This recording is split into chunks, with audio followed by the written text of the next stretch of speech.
അപ്പോസ്തല പ്രവൃത്തികളുടെ പുസ്തകം 26-ാം അധ്യായത്തിൻ്റെ 19 മുതൽ 22 വരെയുള്ള വാക്യങ്ങൾ വായിച്ച് അതിനകത്തുനിന്ന് 2 ആശയങ്ങൾ നിങ്ങളോട് പറയാനായിട്ട് ഞാൻ കർത്താവിൻ്റെ കൃപയിൽ ശരണപ്പെടുകയാണ്.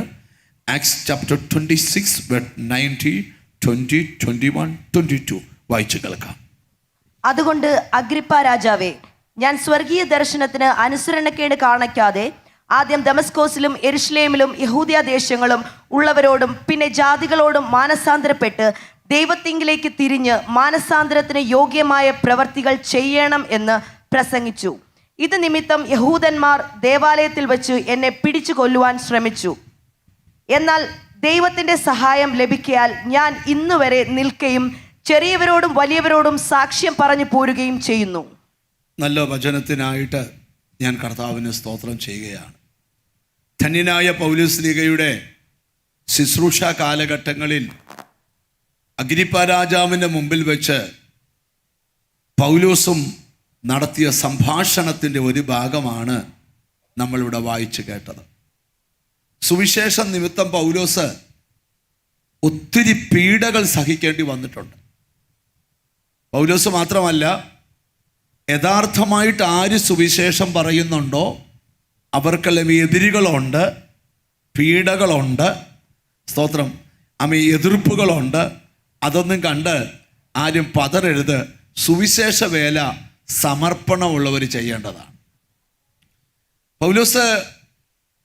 പൗലോസിനെ സുവിശേഷം പറഞ്ഞു എന്ന ഒരു കാരണത്താൽ പൗലോസിനെ പല പല ആൾക്കാരുടെ മുമ്പിൽ കൊണ്ടുപോയി വെച്ചിട്ട് അഗ്രിപ്പാ രാജാവിൻ്റെ മുമ്പിൽ കൊണ്ടു നിർത്തി. പൗലോസ് ഈ അഗ്രിപ്പാവിനെ പറ്റി കുറേ കാര്യങ്ങൾ കേട്ടപ്പം അഗ്രിപ്പാ രാജാവ് ഒരാളോട് പറയുന്നുണ്ട്, എനിക്ക് അവൻ്റെ പ്രസംഗം ഒന്ന് കേട്ടാൽ കൊള്ളാമെന്ന്. സ്തോത്രം. 25-ാം അധ്യായത്തിൽ എഴുതിയിട്ടുണ്ട്, അവൻ്റെ പ്രസംഗം എനിക്കൊന്ന് കേട്ടാൽ കൊള്ളാമായിരുന്നു. ദൈവത്തിന് സ്തോത്രം. പറഞ്ഞേ കൂടെ നിന്ന് ആൾ പറഞ്ഞു, ഇന്ന് അവൻ വാ തുറന്നാൽ കേൾക്കാമെന്ന് പറഞ്ഞു. സ്തോത്രം. അങ്ങനെയൊന്നും ചോദ്യത്തിനൊന്നും പൗലോസ് മറുപടി പറയത്തില്ല. പറഞ്ഞാൽ അതൊരു നല്ല മറുപടി തന്നെയായിരിക്കും. അങ്ങനെ പൗലോസ് അഗ്രിപ്പാ രാജാവിൻ്റെ മുമ്പിൽ നിൽക്കുമ്പം അഗ്രിപ്പാ രാജാവിന് മുമ്പിൽ ധൈര്യത്തോടെ പൗലോസ് പറയുന്നൊരു പദമാണ്, അഗ്രിപ്പാ രാജാവേ, ഞാൻ സ്വർഗീയ ദർശനത്തിന് അനുസരണക്കേട് കാണിച്ചിട്ടില്ല. ഒരു ദൈവവൈതലിൻ്റെ ഏറ്റവും വലിയ പ്രാഗൽഭ്യമാണ് 2 ആശയം പൗലോസ് അവിടെ പറയുക. 1, ഞാനൊരു സ്വർഗീയ ദർശനം പ്രാപിച്ച ആളാണ്. 2, ഞാൻ ഇന്നും നിൽക്കുന്നത് ഒരു ദൈവിക അനുസരണത്തിലാണ്. സ്തോത്രം. ഈ വേദപുസ്തകം നമ്മൾ പഠിക്കുന്ന സമയത്ത്, സ്തോത്രം, എബ്രായ ലേഖനം 3-ാം അധ്യായം 1-ാം വാക്യം പഠിക്കുമ്പോൾ എബ്രായ ലേഖന കർത്താവ് പറയുകയാണ്, നമ്മളെ വിളിച്ചിരിക്കുന്ന വിളി ഒരു സ്വർഗീയ വിളിയാണ്.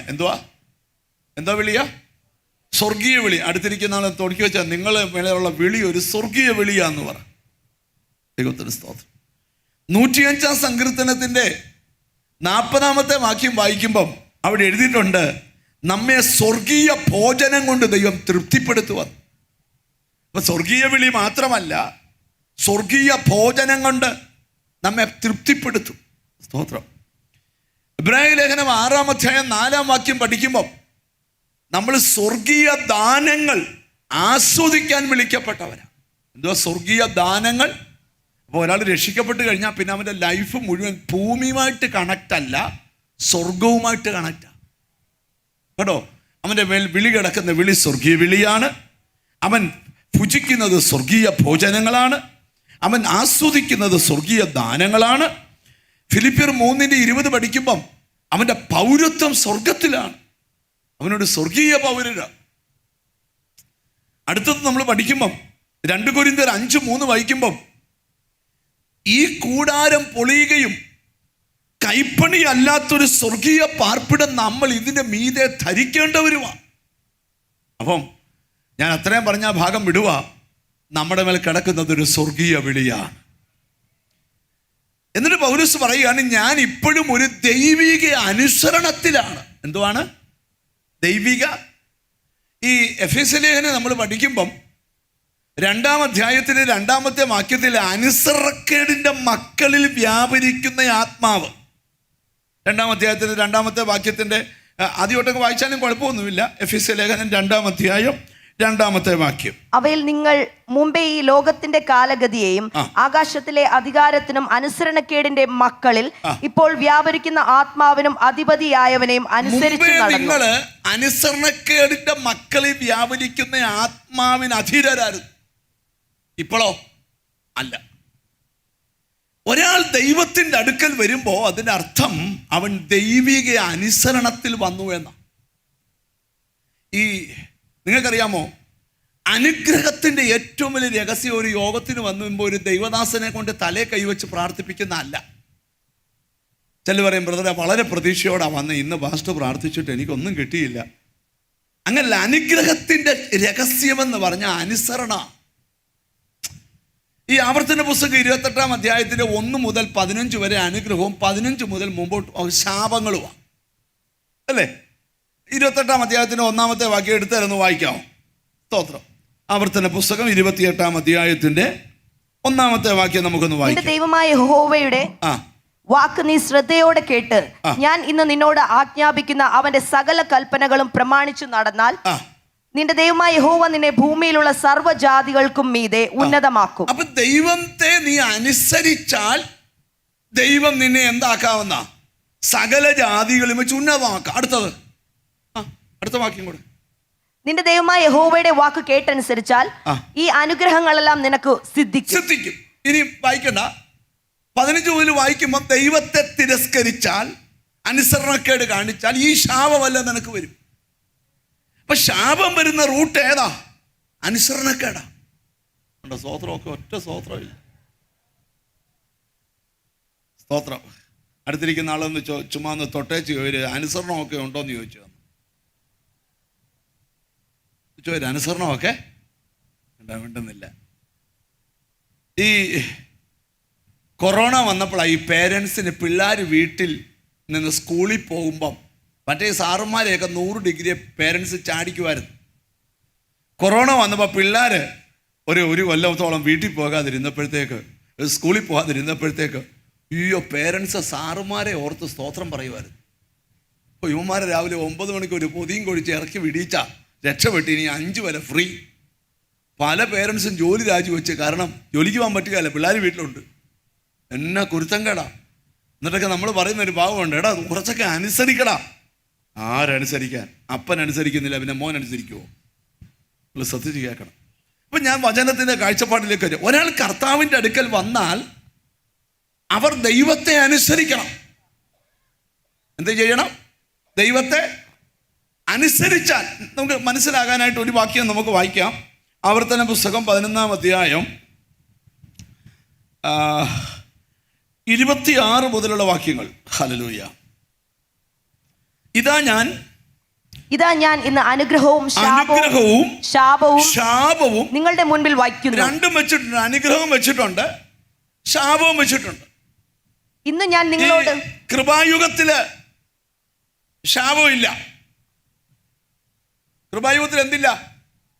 ശാപമില്ല. പക്ഷെ അനുസരണം കെട്ടവന്റെ മേലുണ്ട്. മിണ്ടുന്നില്ല. മനസ്സിലായില്ലേ? നിന്റെ മുഴുവൻ ശാപവും കർത്താവ് കാൽവറി തകർത്തു. എന്നിട്ടും അനുസരണം കെട്ട് നടന്നാൽ മിണ്ടുന്നില്ലല്ലോ. ഞങ്ങളുടെ അടുത്ത ഒരു കാര്യം ഞാൻ പറയാം. ഞങ്ങളുടെ നാട്ടിലെ ഒരു കാര്യം. പിണങ്ങൊന്നും ചെയ്യൽ, എഴുന്നേറ്റ് പോവുകയും ചെയ്യില്ല. പണ്ടത്തെ കാലത്ത് ഞങ്ങളുടെ നാട്ടിൽ ഒരു പ്രായമുള്ള അമ്മച്ചി ഉണ്ടായിരുന്നു. ഞങ്ങളുടെ ഇച്ചിരി അകന്ന ബന്ധത്തിലൊരു അമ്മച്ചിയാണ്. അസംബ്ലീസ് ഓഫ് ഗോഡ് സഭയിൽ പോകുന്ന അമ്മച്ചിയാണ്. അമ്മച്ചിയുടെ അന്യഭാഷ സ്പാനിഷ് ഭാഷ പോലൊരു ഭാഷയാണ്. നമ്മളൊക്കെ കൊച്ചു പിള്ളേരാണ്. അമ്മച്ചി ഇങ്ങനെ കല്ലുമുട്ടായി, ഗ്യാസ് മുട്ടായും കൊണ്ടാണ് നമ്മുടെ വീട്ടിൽ വരുന്നത്. ഇപ്പം ആർക്ക് വേണം ഗ്യാസ് മുട്ടായിയൊക്കെ? ഈ പേപ്പറിൽ പൊതിഞ്ഞാൽ 5-6 ഗ്യാസ് മുട്ടായി ഞങ്ങൾ പിള്ളേരെല്ലാം കൂടെ വെട്ടിക്കൂടി ആ ഗ്യാസ് മുട്ടായിക്ക് പിന്നെ അടിയാണ്. വൈകിട്ടാകുമ്പോൾ അമ്മച്ചി ഇങ്ങനെ മുറിക്കാത്തിരുന്ന് തലേ തുണിയിട്ട് പ്രാർത്ഥിക്കുമ്പോൾ ഈ സ്പാനിഷ് ഭാഷ പറയും. അപ്പം ഞങ്ങളിങ്ങനെ ചെന്നിരിക്കുക. എന്നിട്ട് ഭയങ്കര കളിയാക്കുക. ഈ അമ്മച്ചി ഞങ്ങളുടെയൊക്കെ വീട്ടിൽ വരുന്നത് ഇച്ചിരി വിഷമം പറയാനാണ്. എന്താണെന്ന് ചോദിച്ചാൽ, ആ അമ്മച്ചിക്ക് ഒരു മോനേ ഉള്ളൂ. ആ മോന് അമ്മച്ചിക്ക് ഒന്നും കൊടുക്കത്തില്ല. എന്തെങ്കിലും ഒരു നല്ല കറി വെച്ചാൽ, ഒരു ചിക്കൻ കറി വെച്ചാൽ, അല്ലെ ഒരു ബീഫ് വാങ്ങിച്ച കറി വെച്ചാൽ അന്ന് 10 വെച്ച് കൂട്ടും. ഫ്രിഡ്ജൊന്നുമില്ല. എന്താ എവിടെ വെക്കുന്നത്? സഹകരിച്ച് 10 വെച്ച്. അങ്ങനെ ഈ അമ്മച്ചിക്ക് ഒന്നും കൊടുക്കാതെ ഈ അമ്മച്ചി ഇങ്ങനെ വളരുക. അമ്മച്ചി ഞങ്ങളുടെയൊക്കെ വീട്ടിൽ വരുമ്പം, ഞങ്ങളുടെയൊക്കെ വീട്ടിൽ ചിലപ്പോൾ അമ്മച്ചി ഒരാഴ്ചയൊക്കെ നിൽക്കും. ഞങ്ങളുടെ ഉപ്പാപ്പൻ്റെ വീട്ടിൽ പോയി നിൽക്കും ഒരാഴ്ചയൊക്കെ. പക്ഷേ പിന്നെ അമ്മച്ചി വീട്ടിൽ പോകും. ഈ അമ്മച്ചിക്ക് മകന് 2 പിള്ളേരുണ്ട്. രണ്ടുപേരും, ഒരാൾ ഗൾഫിൽ, രണ്ടുപേരും ഗൾഫിലായിരുന്നു. ഒരാൾ നാട്ടിൽ വന്നു. മറ്റേ ആൾ നാട്ടിൽ വന്നപ്പം അമ്മ പറഞ്ഞ അവരുടെ അടുക്കളയ്ക്കകത്ത്, കിച്ചൻ്റെ അകത്ത് ഒരു ദിവസം മേശിരി ആശാരി എല്ലാം കൂടെ വന്നിട്ട് കിച്ചൻ 2ആയിട്ട് കെട്ടിത്തിരിച്ചു. എന്ന് പറഞ്ഞാൽ മൂത്ത ചേട്ടൻ്റെ ഭാര്യ വെക്കുന്ന ആഹാരം ഇളയ അനിയനും ഭാര്യയും കഴിക്കത്തില്ല. അവർക്ക് വേറൊരു കിച്ചൺ. അപ്പോൾ ഒരടുക്കളയ്ക്കകത്ത് 2 കിച്ചൺ. ഇവിടെ നോക്കിയേ, 10,000 വെച്ച് പൂട്ടിയതാ. ഇപ്പം ആ അടുക്കളയ്ക്കകത്ത് 2 കിച്ചൺ. അതിൽ മൂത്തവൻ ഒരു ദിവസം കുടിച്ചേച്ച് വന്ന അപ്പനെ കാലെ പിടിച്ച് വലിച്ചുകൊണ്ട് പോയി റോഡേ കൂടെ. ആ പാരമ്പര്യം പോകുന്നത് കണ്ടോ? എല്ലാത്തിൻ്റെ രഹസ്യം ബൈബിളിൽ പറയാം, മനുഷ്യൻ വിതയ്ക്കുന്നത് തന്നെ. ഞാൻ രക്ഷിക്കപ്പെട്ടതാ, സ്നാനപ്പെട്ടതാ, എന്തോ കാണിച്ചാലും കുഴപ്പമില്ലെന്ന് പറഞ്ഞാൽ കുഴപ്പമൊന്നുമില്ല, കുറച്ചൊക്കെ അനുഭവിക്കേണ്ടി വരും. അനുസരണത്തിൽ ജീവിച്ചാൽ നിനക്ക് നിന്റെ സന്തതിയുടെ കാലം തൊട്ട് അനുഗ്രഹം, അല്ല നിന്റെ കാലം തൊട്ട് അനുഗ്രഹം. അത് ഞാൻ ബൈബിളിൽ കൊണ്ടൊന്ന് തെളിയിച്ചുകൊണ്ട് വന്നിട്ട് വരാൻ വേണ്ടിയാണ് ഇന്ന് എൻ്റെ ഉള്ളിൽ ദൈവം പ്രേരണ തന്നേക്കുന്നത്.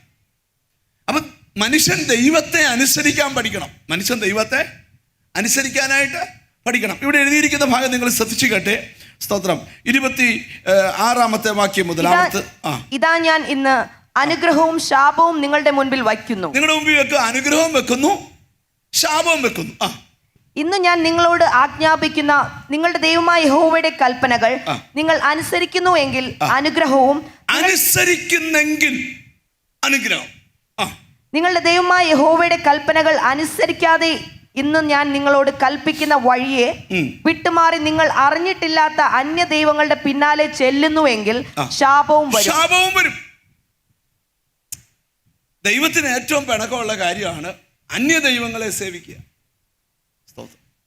അത് ചെയ്യാൻ പാടില്ല. ചെല്ലു പോകത്തിൽ നേർച്ച കൊടുത്തു വിടും. പോകുമ്പോൾ ഇതോടെ ഞങ്ങളുടെ വകയായിട്ട്, സൗദാമിയുടെ വകയായിട്ടിരിക്കട്ടെ. നിങ്ങൾ എന്താ പറ്റിയ സ്വോത്രം പോലും പറയുന്നത്, വല്ല കുഴപ്പമുണ്ടോ?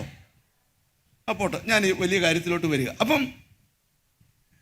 അപ്പം അനുസരണമാണ് സകല അനുഗ്രഹത്തിൻ്റെ രഹസ്യം. അപ്പോൾ ഒരാൾ ഈ ഗലാത്യ ലേഖനത്തിൽ പൗലോസ് ന്യായപ്രമാണവും കൃപയും പഠിപ്പിക്കുന്ന ഏറ്റവും അനുഗ്രഹിക്കപ്പെട്ടൊരു ലേഖനമാണ് ഗലാത്യ ലേഖനം. ഗലാത്യ ലേഖനത്തിൽ പൗലോസ് വെളിപ്പെടുത്തുന്ന ഭാഗത്തോട്ട് വരുന്നതിന് മുമ്പ് റോമർക്ക് എഴുതിയ ലേഖനത്തിൽ പൗലോസ് വെളിപ്പെടുത്തിയ ഒരു കാര്യം പറയാം. ഏകന്റെ അനുസരണക്കേടിനാൽ അനേകർ പാപികളായി തീർന്നത് പോലെ ഏകന്റെ അനുസരണത്താൽ അനേകർ നീതിമാന്മാരായി തീർന്നു. ഏകന്റെ അനുസരണക്കേടിനാൽ അനേകർ എന്തുവായി? പാപി. ഇതെവിടെ വെച്ചാ? ഏതനി വെച്ചാ. അപ്പൊ ഏകന്റെ അനുസരണക്കേടിനാൽ എന്ത് ചെയ്തു? ഒത്തിരി പേര് പാപിയായി. പക്ഷെ ഏകന്റെ അനുസരണം, അതാരാ? പുത്രൻ യേശുക്രിസ്തു. സ്ത്രീ വൃക്ഷത്തിലേക്ക് കൈനീട്ടി പാപം ചെയ്തപ്പോൾ സ്ത്രീയുടെ സന്തതി ഒരു വൃക്ഷക്കൊമ്പിൽ കൈ സമർപ്പിച്ചു കൊടുത്തേച്ച് പറഞ്ഞു, ഈ ജനത്തെ എനിക്ക് വേണം. ഹല്ലേലൂയ. കണ്ടോ? ഏകന്റെ അനുസരണത്താൽ അനേകർ നീതിമാന്മാരായി. അപ്പൊ ഞാൻ ഇവിടെ പറയാൻ പോകുന്ന കാര്യം വലിയൊരു ദൂതിലോട്ട് വെച്ചിട്ട് കഴിയുമ്പോൾ ഈ അന്തരീക്ഷമൊക്കെ അങ്ങ് മാറും. അപ്പം നമ്മുടെ ലൈഫിൽ എപ്പോഴും ഓർക്കണം, ദൈവത്തെ അനുസരിക്കുന്ന സ്വഭാവം ഉണ്ടാവണം. ഹല്ലേലൂയ. നടത്തിരിക്കുന്ന തൊട്ട് ദൈവത്തെ അനുസരിക്കുന്ന സ്വഭാവം. ആര് പറഞ്ഞാലും കേൾക്കുകയില്ല, ഉപദേശം പറഞ്ഞാലും കേൾക്കുകയില്ല. ഇനി ശാസ്താൽ യേശുക്രിസ്തു നേരിട്ട് വന്ന് ഒരു ദിവസം നിങ്ങൾ വീട്ടിലോട്ട് വരുമ്പോൾ യേശുക്രിസ്തു കൂടെ വീട്ടിൽ വന്നേച്ച് പറയാം, മോളെ ഇന്ന കാര്യം ചെയ്യണമെന്ന് പറഞ്ഞാലും എനിക്ക് സൗകര്യമില്ലെന്ന് പറയുന്ന ആൾക്കാരുണ്ട്, വിശ്വാസികളും ഉണ്ട്. ഞാൻ നിങ്ങളോട് തുറന്ന് പറയുക, അനുഗ്രഹിക്കപ്പെടാൻ വലിയ പാടാ. പക്ഷെ അനുസരിക്കുന്നവനെ നിശ്ചയമായും ദൈവം അനുഗ്രഹിച്ചിരിക്കും. ഒരു നല്ല ഹല്ലേലൂയ പറഞ്ഞാട്ട്. യേശുവിനെ സ്വീകരിക്കുന്ന നാൾ മുതൽ നമുക്ക് ഈ ഭൂമിയിൽ ആയുസിട്ട നാൾ വരെ ദൈവത്തെ അനുസരിച്ചാലേ പറ്റൂ. ഒരു നല്ല ഹല്ലേലൂയ പറഞ്ഞാട്ട്. അത് മനസ്സിലാക്കാനായിട്ട് നമുക്ക് ചില വാക്യങ്ങൾ നമുക്ക് വായിക്കേണ്ടത് ആവശ്യമുണ്ട്. രാജാക്കന്മാരുടെ 1-ാം പുസ്തകം, എന്നിട്ട് ഇനി ന്യൂ ടെസ്റ്റ്മെന്റിലോട്ട് വരാം. രാജാക്കന്മാരുടെ 1-ാമത്തെ പുസ്തകം 11-ാം അധ്യായത്തിൻ്റെ 6-ാമത്തെ വാക്യം എടുത്ത്. First king chapter 11:6. തന്റെ അപ്പനായ ദാവീദിനെ പോലെ യഹോവയെ പൂർണ്ണമായി അനുസരിക്കാതെ ശലോമോൻ യഹോവയ്ക്ക് അനിഷ്ടമായുള്ളത് ചെയ്തു. ഈ ചിലർക്ക് ഈ ശലോമോന്റെ കൂട്ട് സ്വഭാവമാണ്. കുറച്ചനുസരിക്കും, കുറച്ച് അനുസരിക്കത്തില്ല. ഇവിടെ ദാവീദിനെ കുറിച്ച് എഴുതിയിരിക്കുന്ന ഭാഗം തന്റെ അപ്പനായ ദാവീദിനെ പോലെ യഹോവയെ പൂർണ്ണമായി അനുസരിക്കാതെ ശലോമോൻ യഹോവയ്ക്ക് ശലോമോൻ അനുസരിച്ചു, പക്ഷെ പൂർണ്ണമായിട്ട് അനുസരിച്ചില്ല. അടുത്തിരിക്കുന്നൊക്കെ ഒന്ന് കൈ കൊടുത്ത് വെച്ചാൽ പൂർണ്ണമായിട്ട് അനുസരിക്കണം എന്ന് പറയാം ദൈവത്തെ. വലിയ പാടാ. എങ്ങനെ പൂർണ്ണമായിട്ട് വല്ല അനുസരണക്കേടും ഉണ്ടെങ്കിൽ ഈ പണ്ടൊക്കെ ചില പിള്ളേരെ നമ്മൾ ഇങ്ങോട്ട് വാടാന്ന് വിളിച്ച അവന്മാർ എന്തോ ചെയ്യും? അങ്ങോട്ട് പോകും. അതുകൊണ്ട് ബുദ്ധിയുള്ള അപ്പന്മാർ പറയും അങ്ങോട്ട് പോകാൻ പറയും, അന്നേരം അവൻ ഇങ്ങോട്ട്. സ്തോത്രം. പഴയ ആൾക്കാർ പറയുന്ന ഒരു ഭാഗമുണ്ട്, വിളിക്കുന്ന വഴിയെ വന്നില്ലേ വരുന്ന വഴിയെ അടിക്കുമെന്നു. അത് പറഞ്ഞാൽ എത്ര പ്രസംഗിച്ചിട്ടും ചൊവ്വാകുന്നില്ല. ഇവനിങ്ങനെ നുണയം പറഞ്ഞ് നാട്ടുകാരുടെ കുറ്റവും കണ്ടുപിടിച്ച്, ഉപദേശിയുടെ കുറ്റം കണ്ടുപിടിച്ച്, വീട്ടുകാരുടെ കുറ്റം കണ്ടുപിടിച്ച്, സഭയുടെ കുറ്റം കണ്ടുപിടിച്ച്, ഇവന്മാർക്ക് ഇവൻ്റെ നോട്ടത്തിൽ ഒറ്റ നല്ല സഭയില്ല, ഒറ്റ വിശുദ്ധന്മാരില്ല, ഒറ്റ ദൈവദാസന്മാരില്ല, അവൻ മാത്രമേ ഉള്ളൂ. അതൊരു പ്രത്യേക അസുഖം. അതിന് കൊറോണ വന്നിട്ടും അതിന് മരുന്ന് കണ്ടുപിടിച്ചിട്ടില്ല. വളരെ ശ്രദ്ധിച്ചു കേൾക്കണം, ഞാൻ വലിയൊരു കാര്യത്തിലോട്ടാണ് വരുന്നത്. അപ്പം അനുസരണമെന്ന് പറയുന്നത്, യേശുവിനെ സ്വീകരിച്ചിട്ട് ദൈവ പൈതലിൻ്റെ ജീവിതത്തിൽ എന്തുണ്ടാകണം? അനുസരണം ഉണ്ടാകണം. നിങ്ങൾ നിങ്ങളുടെ ജീവിതത്തിൽ അനുസരണം ഉള്ളവരാണോ? ഇവിടെ ശലോമോന് പറ്റിയ ഒരു ഒറ്റക്കുടവ. ശലോമോനെ പോലെ ജ്ഞാനി ആരുണ്ടായിരുന്നു? അവൻ പരാജയപ്പെടാൻ കാരണം പൂർണ്ണമായി അനുസരിക്കാഞ്ഞുകൊണ്ടാണ്. അതിൻ്റെ കാരണം എന്താണെന്നൂടെ താഴെ അതേ അധ്യായത്തിൻ്റെ തന്നെ 9-ാമത്തെ വാക്യം ഒന്ന് വായിച്ചാൽ അതുകൊണ്ട് സംഭവിച്ച എന്നാ 9-ാമത്തെ വാക്യത്തിൻ്റെ പകുതി ഒരു വായിച്ചാൽ മതി. ഇസ്രായേലിന്റെ ദൈവമായ യഹോവയെ വിട്ട് ശലോമോൻ തന്റെ ഹൃദയം തിരിക്കുകയും യഹോവ കൽപ്പിച്ചത് പ്രമാണിക്കാതെ ഇരിക്കുകയും ചെയ്യുക കൊണ്ട് യഹോവ അവനോട് കോപിച്ചു. യഹോവ ശലോമോനോട് കോപിച്ചു. എന്തുവാ കാര്യം? അനുസരണക്കേട് ദൈവത്തിന് ഇഷ്ടമല്ല. യെശയ്യാവ് പ്രവചിക്കുന്ന ഒരു പ്രവചനമുണ്ട്, മനസ്സ് വെച്ച് കേട്ടനുസരിച്ചാൽ നീ ദേശത്തിന്റെ നന്മ അനുഭവിക്കും. ഒരു നല്ല ഹല്ലേലൂയ പറഞ്ഞാൽ. എങ്ങും തേടി പോകണ്ട, ദേശത്തിന്റെ നന്മ അനുഭവിക്കുവാൻ ഒറ്റ വഴിയേ ഉള്ളൂ, മനസ്സ് വെച്ച് ദൈവത്തെ കേട്ടനുസരിക്കണം. എനിക്കൊന്ന് യെശയ്യാ പ്രവചനം 1-ാം അധ്യായം 18-ാം വാക്യമോ 19-ാമത്തെ വാക്യമോ.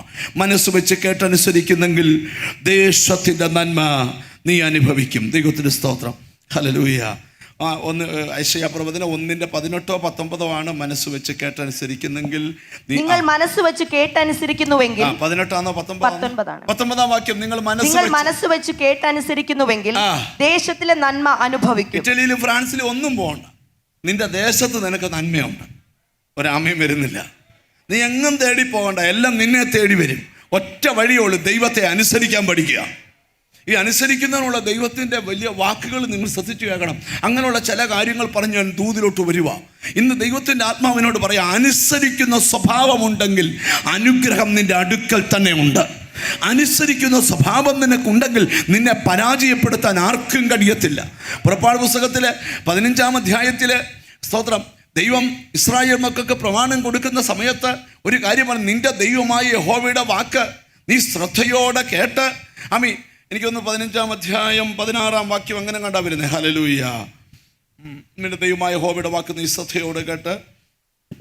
ഹല്ലേലൂയ. പുറപ്പാട് പുസ്തകം 15-ാം അധ്യായം. ഹല്ലേലൂയ, ഹല്ലേലൂയ, ഹല്ലേലൂയ, ഹല്ലേലൂയ. 26-ാമത്തെ വാക്യം. നിന്റെ ദൈവമായ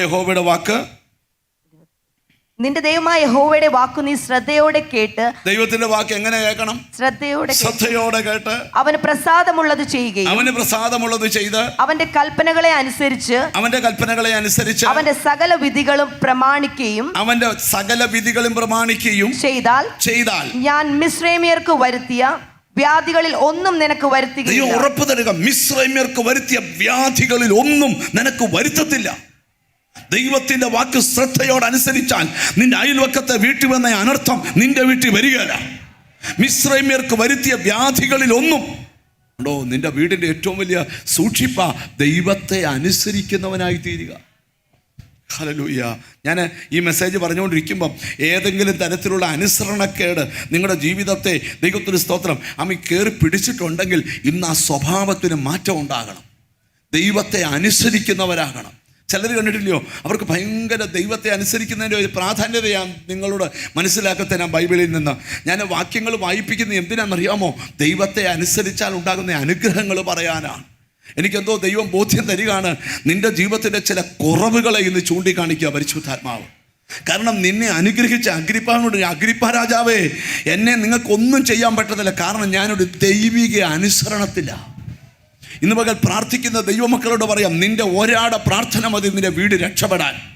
ദൈവത്തെ അനുസരിക്കുന്ന ഒരാളാണെങ്കിൽ 1 ശമൂവേലിന്റെ പുസ്തകം 15-ാം അധ്യായത്തിൻ്റെ 22-ാമത്തെ വാക്യത്തിൽ ശമൂവേൽ പ്രവാചകൻ പറയുക, അനുസരിക്കുന്നത് യാഗത്തെക്കാട്ടിലും ശ്രദ്ധിക്കുന്നത്, ഹല്ലേലൂയ, അനുസരിക്കുന്നത് യാഗത്തെക്കാളും ശ്രദ്ധിക്കുന്നത് മുട്ടാടുകളുടെ മേധസ്സിനേക്കാളും നല്ലത്. 22 ആദ്യം മുതലേ അങ്ങ് വായിച്ചേക്കാം. ശമൂവേൽ പറഞ്ഞത്, യഹോവയുടെ കൽപ്പന അനുസരിക്കുന്നത് പോലെ ഹോമയാഗങ്ങളും ഹനനയാഗങ്ങളും യഹോവയ്ക്ക് പ്രസാദമാകുമോ? അടുത്ത കേട്ടോ, ഇതാ അനുസരിക്കുന്നത് യാഗത്തെക്കാളും, ദൈവത്തെ അനുസരിക്കുന്നത് ഒരു യാഗത്തെക്കാട്ടി നല്ലതാണ്. ഒരു കാളയും കൊണ്ട് യോത്തിന് വരുന്നതിനെക്കാട്ടും നല്ലതാണ് ദൈവത്തെ അനുസരിക്കുന്നത്. 500 സ്തോത്രം ഇടുന്ന പറയുന്നതിനേക്കാൾ നല്ലതാണ് ദൈവത്തെ അനുസരിച്ചിട്ട് സ്തോത്രം പറയണം. ഞാൻ ചോദിക്കുന്നൊരു ചോദ്യം, നീ ഒരു ദൈവിക അനുസരണത്തിലാണ്. നിന്റെ എത്ര വലിയ നന്മ, നിങ്ങൾ നോക്കി, ഏതിനിൽ എത്ര വലിയ അനുഗ്രഹമാണ് ദൈവം ആദമഹവ്വമാർക്ക് കൊടുത്തിരുന്നത്. നിങ്ങൾ എപ്പോഴേലും ചിന്തിച്ചിട്ടുണ്ടോ? ഞാനൊരു ചില ദിവസമൊക്കെ ചിന്തിച്ചപ്പം ദൈവം എത്ര വലിയ സിസ്റ്റമാണ് മനുഷ്യന് വേണ്ടി ദൈവം ആരംഭിച്ചത്. അതിന് എല്ലാം തകർച്ചയുടെ രഹസ്യം അനുസരണക്കേടാ. ഞാൻ നിങ്ങളോട് പറയാം, ഇന്ന് ഈ വചനം കേൾക്കുമ്പം ഞാനൊരു കാര്യം നിങ്ങൾ ചോദിക്കുക, ഈ വള്ളത്തെ കയറിയിട്ടുള്ളവരുണ്ടെ കൈപൊക്കിക്കുക. വള്ളത്തെ കയറിയിട്ടുള്ളവർ, അയ്യോ സ്വന്തമായിട്ട് വള്ളമുള്ള ആരെങ്കിലും ഉണ്ടോ? ഒരാൾക്കുണ്ട്. വേറെ ആരെങ്കിലും സ്വന്തമായിട്ട് വള്ളം? ഞങ്ങളുടെ കുട്ടനാട്ടൊക്കെ ചെന്ന് കൈവെക്കാൻ പറഞ്ഞ മൊത്തം വള്ളമുള്ള ആൾക്കാരാണ്. എല്ലാ വീടുകളിലും വള്ളമുണ്ട്. വള്ളത്തെ കയറിയിട്ടുള്ള നിങ്ങളോട് ചോദിക്കുക, ഈ വള്ളത്തിനൊരു ചെറിയ സുഷിരം വീണാൽ അതിനകത്ത് ഈ വെള്ളം എന്ത് ചെയ്യും? വള്ളത്തിനകത്ത് പഴയ വെള്ളമൊക്കെയാണ് എന്താ എന്നറിയോ, ഈ വള്ളക്കാരന് ആൾക്കാരെയും കൊണ്ട് തുഴഞ്ഞ് അക്കരെ പോകുമ്പം ഒരു പയ്യനെ കൂടെ ഇടയ്ക്ക് കയറ്റും. എന്തിനെന്നറിയോ, അവനെ ഈ നടുക്കത്തെ ആ വള്ളത്തിൻ്റെ ഒത്ത മധ്യത്തിൽ ഒരു പലയുണ്ട്, അതിൽ എഴുതും. എന്നിട്ട് അവൻ്റെ കയ്യിൽ ഒരു പൊട്ടി ഒരു കോപ്പയോടെ കൊടുക്കും. എന്തിനാണെന്നറിയോ, കയറുന്ന വെള്ളം ഇവൻ ഇങ്ങനെ കോരി, ഇവൻ തൊടയുന്നതിനൊത്ത് ഇവൻ ഇങ്ങനെ കോരി, കാര്യം കോരി കളഞ്ഞില്ല ഈ വള്ളം എന്ത് ചെയ്യത്തില്ല, അക്കരെ വള്ളത്തിൽ വെള്ളം കയറിയാൽ എന്തുവാവും? വള്ളം വെള്ളത്തിലായി പോവും. നിന്നെ വെള്ളത്തിൽ നിന്ന് കയറ്റാനുള്ള പ്രസംഗമായി പ്രസംഗിക്കുന്നത്. സ്തോത്രം. അനുസരണക്കേട് കൊണ്ട് നിന്റെ വള്ളത്തിനകത്ത് വെള്ളം കയറി പോയിട്ടുണ്ടെങ്കിൽ ഇന്ന് ആ വള്ളത്തിനകത്തെ സുഷിരങ്ങൾ അടയ്ക്കണം. നിന്റെ വള്ളം മുങ്ങാതെ അക്കരെ എത്താൻ നിനക്കൊരു മറുകരയുണ്ട്. അവിടെ വലിയ അനുഗ്രഹങ്ങളായി എൻ്റെ അപ്പൻ ഒരുക്കി വെച്ചിരിക്കുന്നത്. പക്ഷേ അതിന്റെ കാരണം അനുസരണക്കേട് വരാൻ പാടില്ല. ഹല്ലേലൂയ. അപ്പൊ നിങ്ങൾക്ക് കുറച്ച് കാര്യങ്ങൾ മനസ്സിലായോ? സ്തോത്രം. എന്തുവാ? കുറച്ച് അനുസരണക്കേട് നമുക്കുണ്ട്, അത് മാറ്റണം. എന്തുവാണ് ദൈവത്തെ അനുസരിക്കണം? അപ്പൊ അനുസരിക്കുന്നത് യാഗത്തെക്കാട്ടിലും ശ്രദ്ധിക്കുന്നത് മുട്ടാടുകളുടെ മേധസ്സിനേക്കാളും നല്ലത്. അത്ര വലിയൊരു യാഗം നടത്തുന്നതിനേക്കാൾ നല്ലതാണ്. ഇനി പഴയ നിയമത്തിൽ മാത്രമല്ലല്ലോ, പുതിയ നിയമത്തിലോട്ട് നമുക്ക് ഓടി വരാം. പത്രോസിന്റെ 1-ാം ലേഖനം എടുത്തേ, 14-ാം അധ്യായം. സ്തോത്രം. 1-ാം അധ്യായത്തിന്റെ 14-ാമത്തെ വാക്യം വായിച്ചാട്ട്. പണ്ട് നിങ്ങളുടെ അജ്ഞാനകാലത്തുണ്ടായിരുന്ന മോഹങ്ങളെ മാതൃകയാക്കാതെ നിങ്ങളെ വിളിച്ച വിശുദ്ധന് ഒത്തവണ്ണം അനുസരണമുള്ള മക്കളായി എല്ലാ നടപ്പിലും വിശുദ്ധരാകുവിൻ. അപ്പം വിശുദ്ധനായാൽ മാത്രം പോരെ, എന്തോ കൂടെ വേണം, അനുസരണമുള്ളവരാകണം. മിണ്ടുന്നില്ല. ചിലരൊക്കെ ഒന്ന് പിടിച്ചിരുത്താൻ കമ്മിറ്റിയിലൊക്കെ തുടങ്ങുമ്പോൾ, ബ്രദറെ ഒന്ന് ഇരുന്നാട്ട്, എനിക്ക് പറയാനുണ്ട്. എന്തുവാ പറയാനുള്ളത്? പാസ്റ്റർ ശരിയല്ല, സെക്രട്ടറി ശരിയല്ല, ട്രഷറർ ശരിയല്ല, പിന്നെ ആരാ ശരി? ബ്രദർ ശരിയാ, എനിക്ക് ശരിയാ, ഞാൻ ശരിയല്ലേലും. മിണ്ടുന്നില്ല നിങ്ങളാരും. നിങ്ങൾ ശ്രദ്ധിച്ചു കേട്ടെ, എവിടെങ്കിലുമൊക്കെ അനുസരണക്കേട് ഉണ്ടെങ്കിൽ, അപ്പം പുതിയ നിയമതി ക്രിസ്തുവിൻ്റെ രീതി നിങ്ങൾ പഠിച്ചേ. ഈ ഫിലിപ്പിയനാണ് പൗലോസ് പറയുന്നുണ്ട്, ക്രിസ്തുവിൻ്റെ ഭാവം തന്നെ നമ്മളിൽ ഉണ്ടാകണം. അവൻ ദൈവരൂപത്തിലിരിക്കെ ദൈവത്തോടുള്ള സമത്വം മുറുകെ പിടിച്ചു കൊള്ളണമെന്ന് വിചാരിക്കാതെ വേഷത്തിൽ മനുഷ്യനായി ദാസരൂപമെടുത്ത്, അടുത്ത കാരണം ക്രൂശോളം അനുസരണമുള്ളവനായി. ഫിലിപ്പിയർക്ക് എഴുതിയ 2-ാം അധ്യായം, അവൻ ദൈവരൂപത്തിലിരിക്കുക, ദൈവത്തോടുള്ള സമത്വം മുറുകെ പിടിച്ചുള്ളത് വിചാരിക്കാതെ ഇപ്പം അങ്ങോട്ട് പിടിച്ചാൽ ഇപ്പം സമ്മാനമാണ്. Hallelujah, hallelujah. അവൻ ദൈവരൂപത്തിലിരിക്കെ പറഞ്ഞ 2-ാം അധ്യായം 6-ാം വാക്യം. അവൻ ദൈവരൂപത്തിലിരിക്കെ ദൈവത്തോടുള്ള സമത്വം മുറുകെ പിടിച്ചു കൊള്ളണം എന്ന് വിചാരിക്കാതെ ദാസരൂപം എടുത്ത് മനുഷ്യ സാദൃശ്യത്തിലായി തന്നെത്താൻ ഒഴിച്ചു വേഷത്തിൽ മനുഷ്യനായി വിളങ്ങി തന്നെത്താൻ താഴ്ത്തി മരണത്തോളം, ക്രൂശിലെ മരണത്തോളം തന്നെ അനുസരണമുള്ളവനായി തീർന്നു. അനുസരണം വേണമായിരുന്നു. പൗലോസ് സ്വന്തം പുത്രനെ ആദരിക്കാതെ നമുക്ക് വേണ്ടി ഏൽപ്പിച്ചു തന്നവൻ അവനോടുകൂടെ സകലതും നൽകാതിരിക്കുമോ?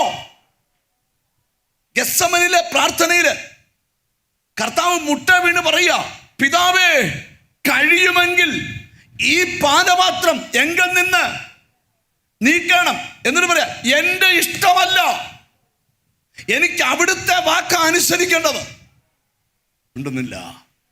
നിങ്ങൾക്കറിയാം, ദൈവത്തെ അനുസരിക്കുന്ന ഒരു ദൈവപൈതലിനെ ആത്മീക ജീവിതം കൊണ്ടുപോകാൻ വളരെ നല്ലതാ, വളരെ ഈസി അവരെ കൊണ്ടുപോകാൻ.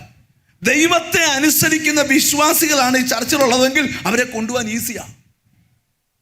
അവരോട് പ്രത്യേകിച്ച് ഒരു കറക്ഷനും അവർക്ക് വേണ്ട, കാര്യം അവർ ദൈവത്തെ അനുസരിക്കുന്നവരാ. ഒരു നല്ല ഹല്ലേലൂയ പറഞ്ഞാൽ. സഭയുടെ സിസ്റ്റം എന്തുവാ? പുത്രൻ പിതാവിനെ അനുസരിക്കുന്നു. ഈ യോഹന്നാന്റെ സുവിശേഷത്തിൽ കർത്താവ് എഴുതിയിട്ടുണ്ട്, ഞാൻ പിതാവിന്റെ സ്നേഹത്തിൽ വസിച്ചതുപോലെ നിങ്ങൾ എൻ്റെ സ്നേഹത്തിൽ വസിപ്പീൻ. ഞാൻ പിതാവിനെ അനുസരിച്ചതുപോലെ നിങ്ങൾ എൻ്റെ അനുസരണത്തിൽ വസിപ്പീൻ. കണ്ടോ? അപ്പൊ ഇവിടെ എന്താ മനസ്സിലാക്കേണ്ടത്?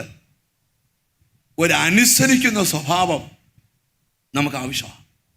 അവിടെയാണ് അനുഗ്രഹത്തിൻ്റെ കലവറ വെളിപ്പെടുന്നത്. നമുക്ക് ഇതൊന്നും മനസ്സിലാക്കാനായിട്ട് എന്നോട് ദൈവത്തിൻ്റെ ആത്മാവ് പറയുകയാണ്, ഇന്നെന്തോ നിന്റെ ലൈഫിൽ നീ അല്പം കൂടെ ക്രമീകരണങ്ങൾ ലൈഫിൽ പാലിക്കുന്നെങ്കിൽ ഒരു വലിയ ഓപ്പണിങ് ദൈവം തരാൻ പോവാം. ഒരാമയും വരുന്നില്ല. എത്ര പേർക്ക് ആഗ്രഹമുണ്ട് എൻ്റെ കാലം തൊട്ടൊരു വലിയ മാറ്റം വേണമെന്ന്? ഞാൻ ഇനി ദൂതിലോട്ട് വരിക. ഇത്രയും നേരം ഞാൻ ഈ വിഷയത്തിൻ്റെ ഒരു വെളിപ്പാട് പറയുമായിരുന്നു. എത്ര പേർക്ക് ആഗ്രഹമുണ്ട് എൻ്റെ കാലം തൊട്ടൊരു മാറ്റം വേണം? ഒരു നല്ല ഹല്ലേലൂയ പറഞ്ഞാട്ട്. ഞാനൊക്കെ യേശുവിനെ സ്വീകരിച്ചു വന്ന സമയത്ത്, ഞാനൊരു ചർച്ചിൻ്റെ പാസ്റ്റർ ആയിരിക്കുന്ന സമയത്ത് എന്നെ സ്നേഹിക്കുന്ന ദൈവദാസന്മാർ ഒത്തിരി പേരുണ്ട്. അപ്പോൾ ആ ദൈവദാസന്മാർ എനിക്ക് പറഞ്ഞു തന്നിട്ടുള്ളൊരു കാര്യമുണ്ട്, മോനെ നീ പ്രാർത്ഥിച്ചോ, നിൻ്റെ കാലം തൊട്ട് നിൻ്റെ അപ്പൻ്റെ പാരമ്പര്യത്തിലും അമ്മയുടെ പാരമ്പര്യത്തിലും ഇല്ലാത്ത പുതിയ കാര്യങ്ങൾ നിൻ്റെ കാലം മുതൽ ആരംഭിക്കണം. നിന്റെ പിള്ളേർ പറയണം, എൻ്റെ അപ്പൻ്റെ കാലം തൊട്ടാ എൻ്റെ കുടുംബത്തിൻ്റെ ഗതികേട് മാറിയത്. എനിക്കെന്തോ പരിശുദ്ധാത്മാവ് ഒരു ബോധ്യം തരിക, നിന്റെ കുടുംബ പാരമ്പര്യത്തിൽ ഇതുവരെ ഇല്ലാത്തത് എന്തോ നിന്നിലൂടെ ആരംഭിക്കാൻ ആഗ്രഹിക്കുന്നു. അതിന് വേണ്ടത് കയ്യടിയല്ല, അനുസരണമാണ്. അനുസരിച്ചവൻ വേണം ആരാധിക്കാൻ. സർവശക്തനായ ദൈവം പറഞ്ഞ ഒരു വചനം എടുത്തുകൊണ്ട് നമ്മുടെ ധ്യാനം തുടങ്ങാം. നടത്തിരിക്കുന്നതൊക്കെ ഒന്ന് കൈയെടുത്ത് പറ, പൂർണ്ണമായിട്ട് ദൈവത്തെ അനുസരിക്കണമെന്ന് പറ.